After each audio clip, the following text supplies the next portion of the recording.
महाराष्ट्रामध्ये 10 लाख कोटी रुपयाचे प्रोजेक्ट चालले आहेत. 10 लाख कोटी.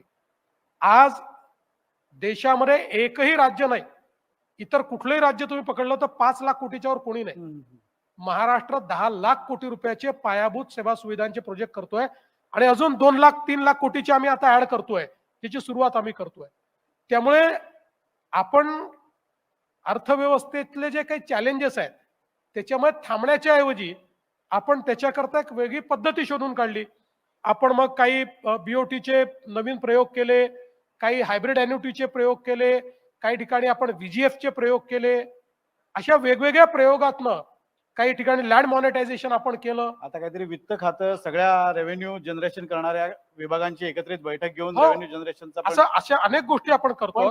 त्यामुळे माझा सांगायचा उद्देश आहे की अनस्टॉपेबल महाराष्ट्रामध्ये आर्थिक अडचण आहे म्हणून महाराष्ट्र थांबला नाही आणि तो थांबणारही नाही. नवनवीन प्रोजेक्ट जे हातामध्ये घेतले आहेत, आता जसं शक्तीपीठचा जो महामार्ग आहे जवळपास 90,000 ते 1 लाख कोटीचा जाईल. आम्ही थांबणार नाहीये. आम्ही कुठल्याही परिस्थितीत 2026 मध्ये शक्तीपीठ महामार्गाचं काम सुरू करू म्हणजे करूच.